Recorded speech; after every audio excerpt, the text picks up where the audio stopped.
Alright guys, 2020 Eagleman here, today back with another mail day. Today's mail day is yet another baseball card collection. This really old dusty binder of baseball cards just came in the mail.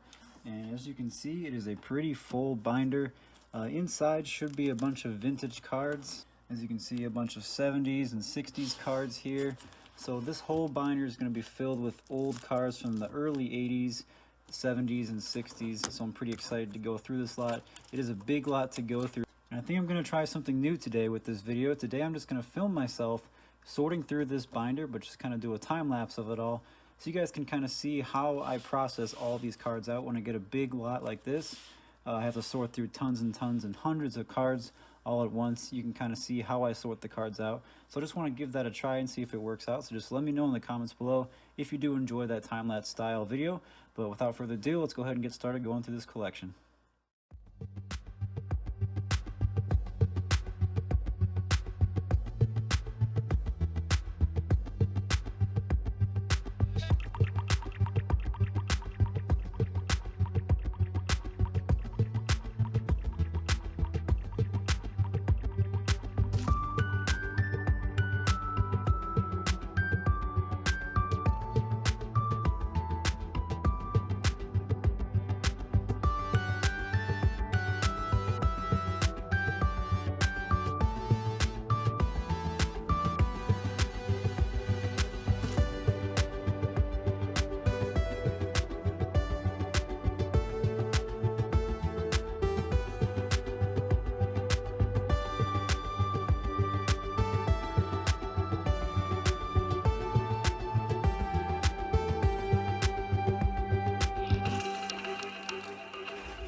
Just saw, I just finished going through this entire binder, pulling out each card from the sleeve. I think it took me about 50 to 60 minutes. I'll have to check the timestamp on the video, but it did take me quite a while. I need quite a bit of patience to pull out each card. As I was pulling out the card, I was kind of sorting them by their sets and years. So over here we have the Topps and some vintage Topps over here.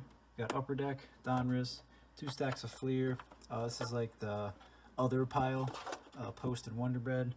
I got 1 scorecard put there, Peachy stack, and then I started putting the Topps sets in order over here. So we got 81, 82, 83, 84, 85, and then 86 takes up that whole row.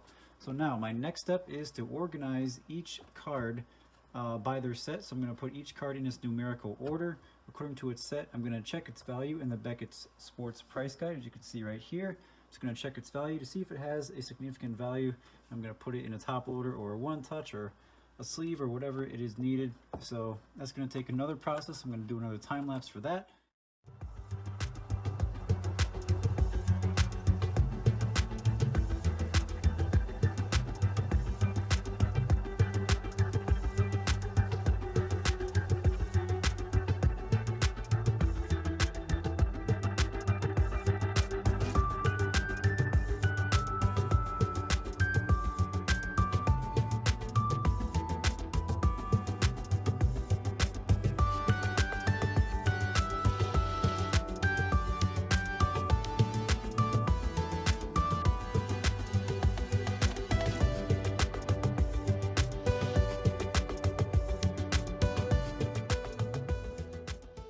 Alright guys, what you just saw there was me going through each set of cards, organizing them pretty close to the order that they're supposed to be in. And I looked up the cards in the price guide to see if any of the cards were valuable, and I flipped through each card, looking at the names and the values and seeing if there were any sort of valuable cards.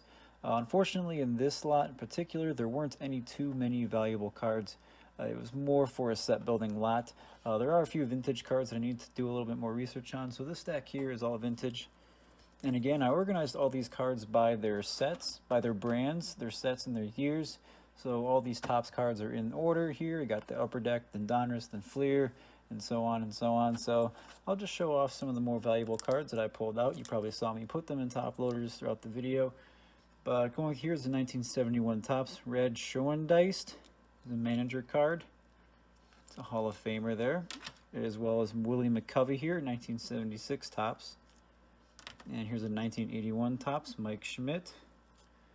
This one was pretty cool. This is a 1990 Wonder Bread Stars of Ken Griffey Jr. And this one was a big surprise to me. I didn't expect this to come in the lot.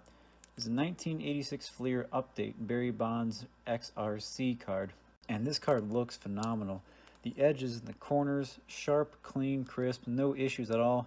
The centering is a little bit off. You can see a little surface print issue, a red dot there, but the back looks phenomenal. It's one of the best looking Barry Bonds cards I've seen in person that is this well kept. So I was pretty excited to get that, and I was pretty excited to be going through these cards. Hopefully you guys did enjoy me flipping through all these cards, and you kind of saw the process of how I go through these large collections.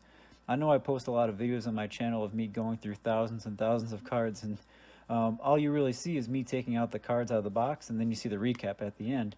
You don't really see what goes on in between. So hopefully this video will give you some insight, and maybe it'll teach you a few things on how to sort your cards and go through them quickly. It does take a lot of patience, but if you really enjoy the hobby, you probably wouldn't mind it too much, as I don't mind it much either. And I really enjoyed making this video. Hopefully you guys have enjoyed it. If you did enjoy it, go ahead and subscribe for more videos, and I will see you guys next time.